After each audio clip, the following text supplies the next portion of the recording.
Je suis le père Jean-Luc Renker, d'origine française et plus précisément d'origine alsacienne.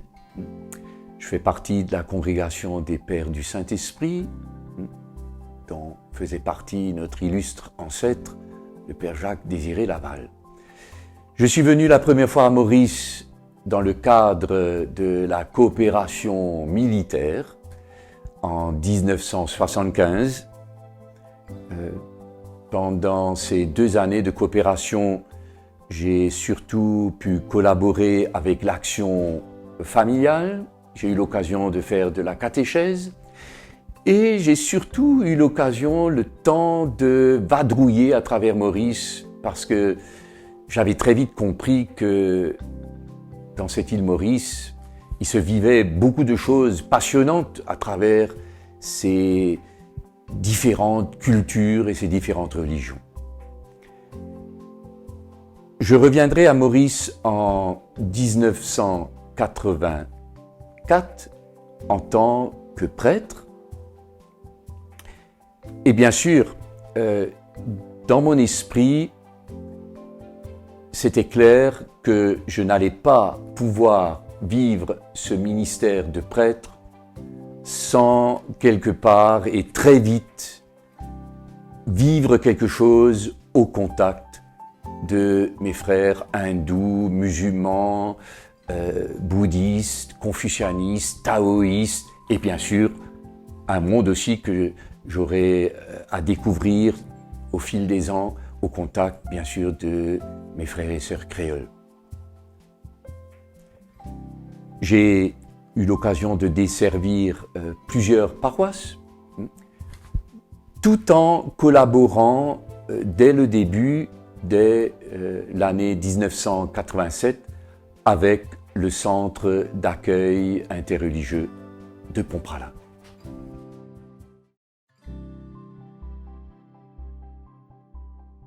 Le centre d'accueil de Saint-Michel-Pontpralin fonctionne donc, a ouvert ses portes en 1986. Donc voilà, donc 37 années que nous donnons diverses formations sur l'interreligieux et l'interculturel. Le centre accueille des personnes d'abord de bonne volonté. Parce que les personnes qui viennent à Pontpralin sont quand même des personnes motivées qui portent en elles ce désir de connaître plus leurs voisins hindous, leurs voisins musulmans, leurs voisins chinois bouddhistes ou leurs voisins chrétiens, créoles. Le centre offre plusieurs parcours de formation. Ces parcours de formation vont bien sûr mettre l'emphase sur la connaissance. Il s'agit de permettre aux sessionnistes de mieux connaître la religion, la culture des autres. Ces formations, bien sûr, permettent, et on le constate souvent, permettent souvent aux sessionnistes de mieux se connaître, de mieux se découvrir, d'approfondir souvent leur propre religion.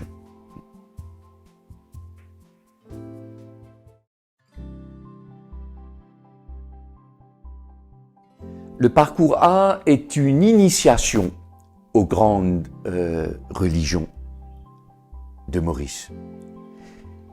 Pour aller vers les autres, il faut sans doute de la bonne volonté, mais il faut surtout traverser le mur des préjugés, c'est-à-dire le mur des fausses idées qui séparent les diverses communautés à Maurice. Chaque groupe Maurice, dispose d'un arsenal de discrédit invraisemblable, où l'injure côtoie l'ignorance.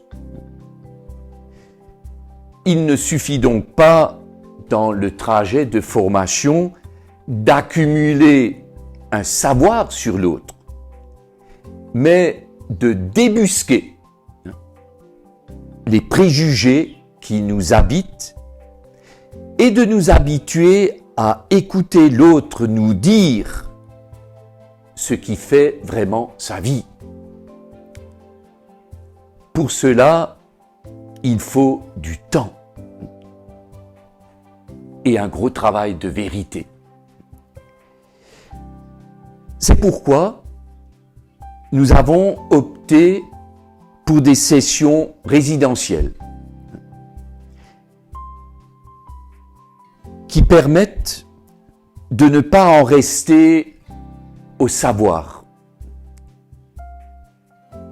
Cette option a ses limites, car beaucoup de personnes ne peuvent y participer, soit pour des raisons financières, soit simplement pour des raisons de vie de famille, parfois des raisons de transport.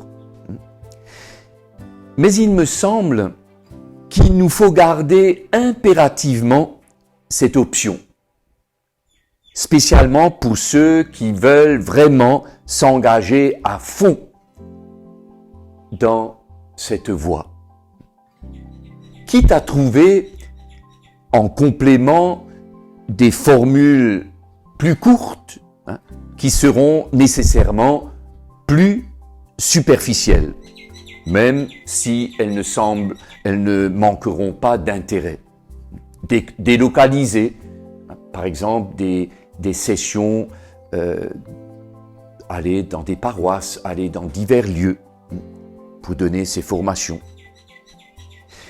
Très rapidement aussi, nous avions choisi la langue créole comme langue de communication, même si cela posait parfois de sérieux problèmes techniques, notamment pour décomposer, pour casser les mots un peu, disons, savants. Au plan méthodologique, nous avons la démarche suivante. La soirée du samedi, de 18h à 21h45, le samedi est consacré d'abord à l'écoute des autres.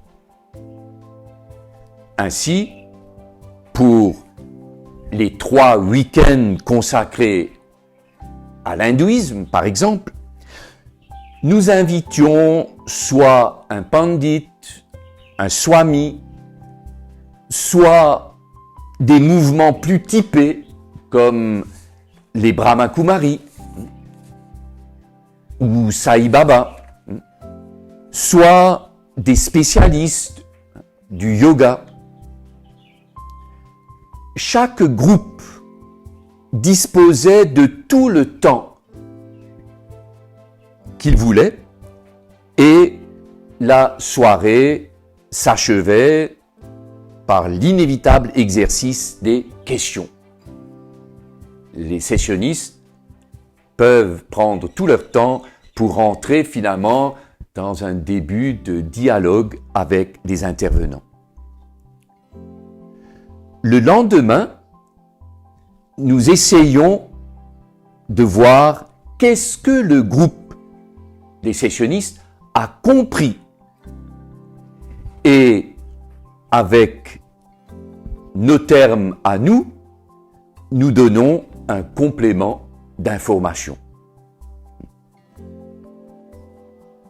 C'est à écouter sérieusement les autres que nous prenons conscience qu'il y a plusieurs possibilités de logique.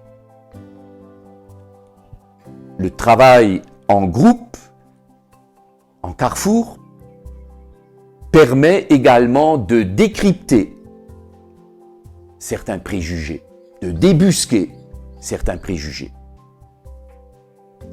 la même démarche est appliquée pour l'islam, le monde sino-mauricien, les mouvements évangéliques, que nous appelons souvent et à tort les sectes, et l'Église catholique.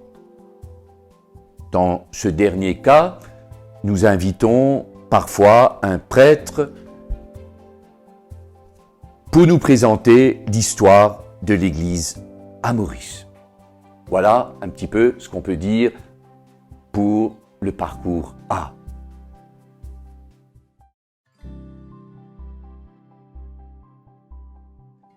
Le parcours B aborde les grands repères de notre foi interrogés par les autres religions.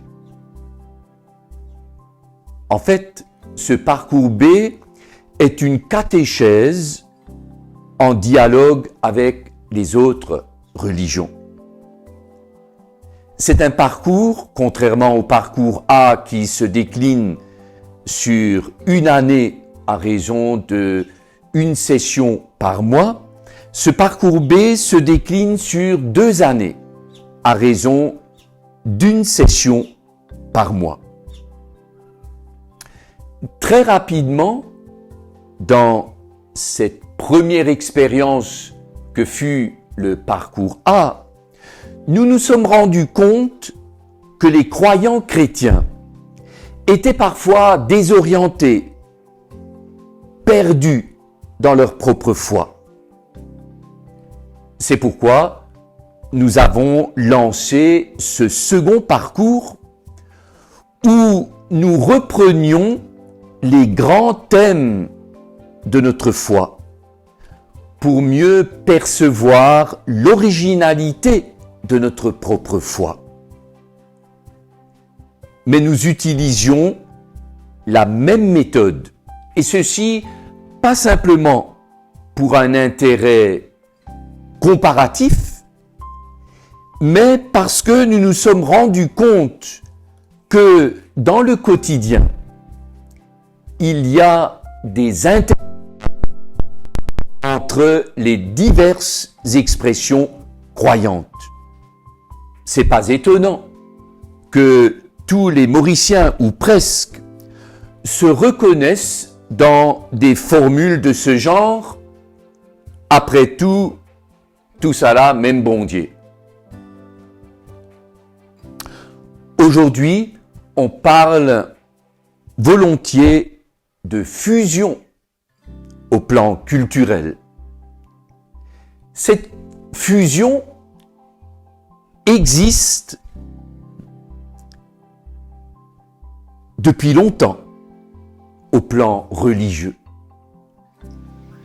Certes, pas au niveau des dirigeants, ni au niveau des prêtres, ni au niveau des imams, ni au niveau des pandits chargés de l'orthodoxie ou de l'orthopraxie, mais au niveau de la religion vécue par le peuple. L'approche religieuse de ce dernier est plus pragmatique. Ce qui compte pour le peuple, c'est l'efficacité du rite, l'efficacité de la formule par rapport aux besoins immédiats. Au cours de ce parcours B, nous abordons successivement la question de Dieu, puis Jésus, les Écritures dites sacrées, la compréhension de la création. Nous abordons les fêtes et le découpage du temps. Nous abordons la communauté croyante, les rites, les mythes et les symboles. Et nous achevons le parcours par une modeste approche de la mystique dans les religions. Si nos frères et sœurs chrétiens ont la possibilité à travers ce parcours B d'approfondir leur religion tout en écoutant toujours ce que les autres religions disent sur la même question. Les participants hindous, musulmans, bouddhistes ont souvent eux aussi la possibilité d'approfondir, au moins dans certains domaines, leur propre foi.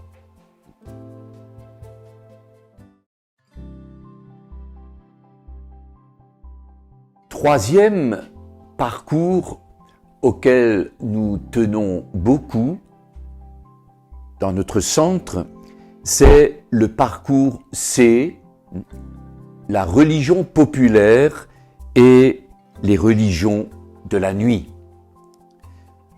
Dans notre plongée dans le monde populaire mauricien, toutes religions confondues, nous nous sommes rendus compte qu'à ce niveau se développait un type de religiosité qui échappait en grande partie au contrôle, allons dire, des clercs, de toute obédience.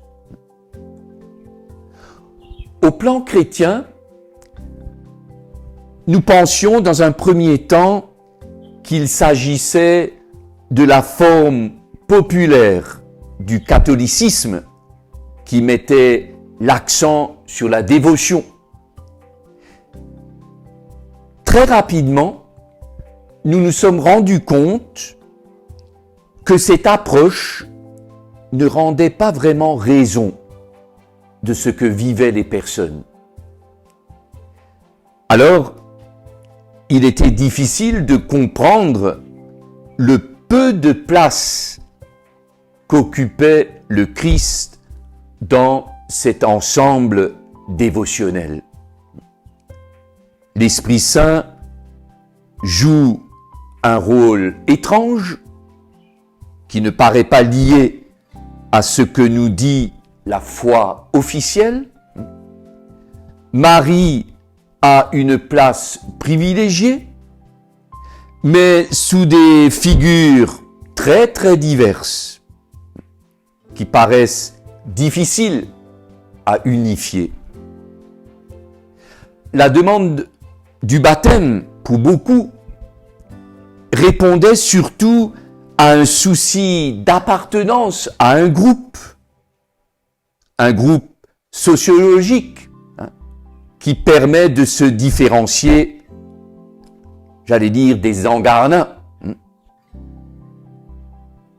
La première communion revêtait une importance capitale, même si, pour un grand nombre de baptisés, c'était la dernière communion. Enfin, nous observions que les rites funéraires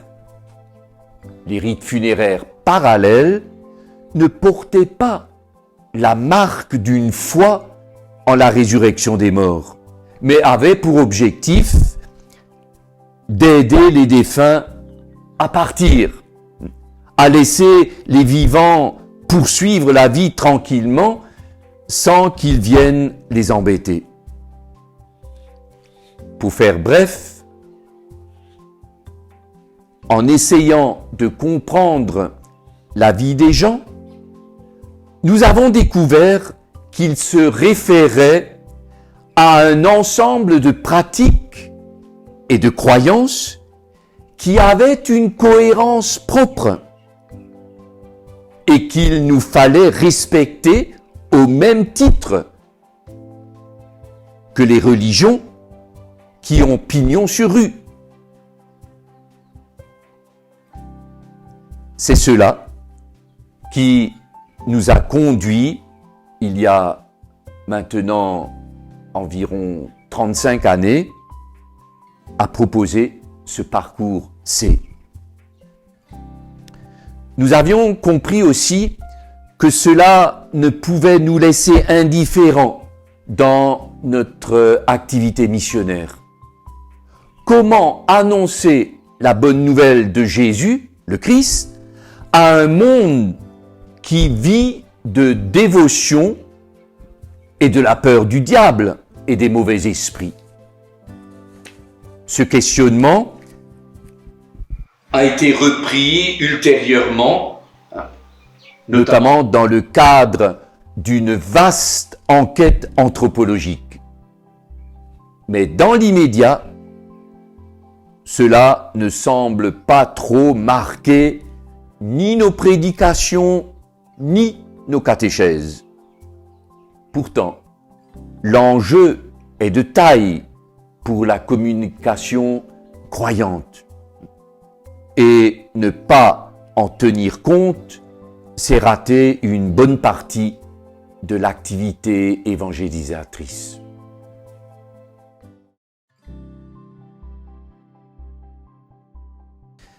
Enfin, passons maintenant à la présentation du parcours D, le communalisme.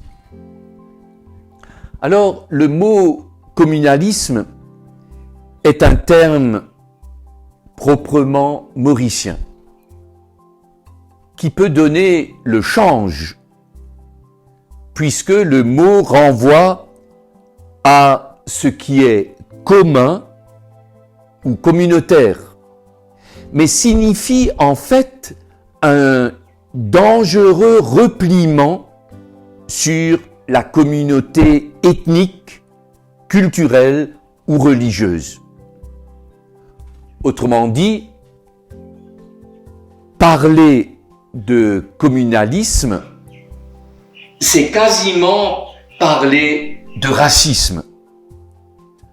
Un racisme au service de la domination politique.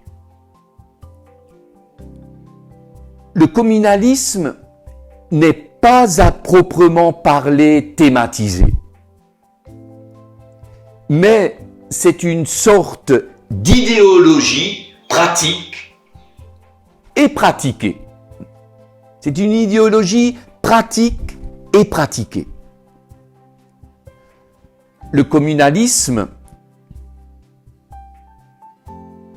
préconise en particulier la division entre les races, différence de la couleur de peau, des cheveux, etc. Elle préconise aussi la division entre les cultures, langues et coutumes différentes, interdits alimentaires, vestimentaires. Elle préconise la division aussi entre les religions, barrières entre les différentes religions qui se côtoient. L'esprit communaliste se nourrit des divisions qui marquent chaque ensemble ethnique et culturel à Maurice. Les hommes politiques exploitent le communalisme comme mode d'accès au pouvoir. Parmi les causes de ce qui s'avère un fléau dangereux, nous relevons l'éducation familiale et les préjugés qui y sont cultivés, la peur de dénoncer des pratiques racistes ou discriminatoires, l'ignorance de l'autre qui accentue les préjugés et occasionne les médisances, la peur de perdre son identité, le sentiment d'infériorité ou de supériorité qui conduit au repliement sur sa propre communauté, et enfin, le refus d'accepter l'autre dans son altérité, le refus d'accepter l'autre comme différent, comme autre. C'est vrai, le communalisme suscite des frustrations, des tensions, des malaises sociaux. Le communalisme crée la division, engendre la violence, l'injustice, le favoritisme, l'indifférence, l'exclusion, la formation de ghettos.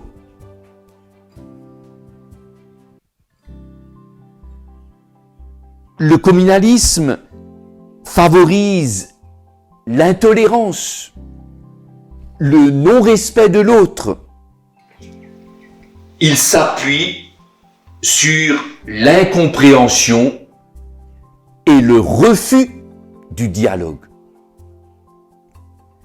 Il développe l'hypocrisie, la stagnation et l'instabilité, bref, tout ce qui empêche le pays de progresser.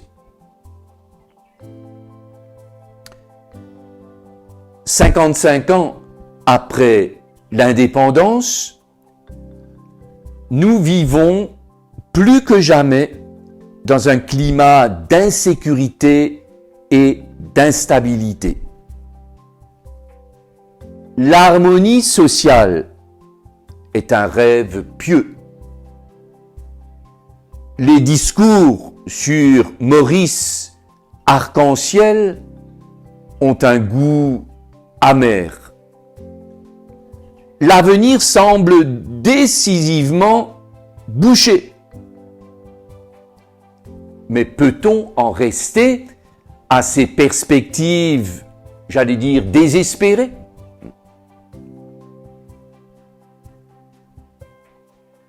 Il y a quelques années, nous avions essayé plusieurs approches de cette question. Mais il faut reconnaître, nous l'avions fait avec un succès limité. La grande difficulté est de trouver la bonne distance intellectuelle pour que l'affectif ne brouille pas la réflexion. Préjugés, peurs, haines et rancœurs bloquent toute approche rationnelle. Il nous faudra sans doute inventer de nouvelles manières pour aborder cette question. Mais nous avons bien conscience que dans l'horizon actuel qui est le nôtre, il faudra un miracle pour s'en sortir vraiment.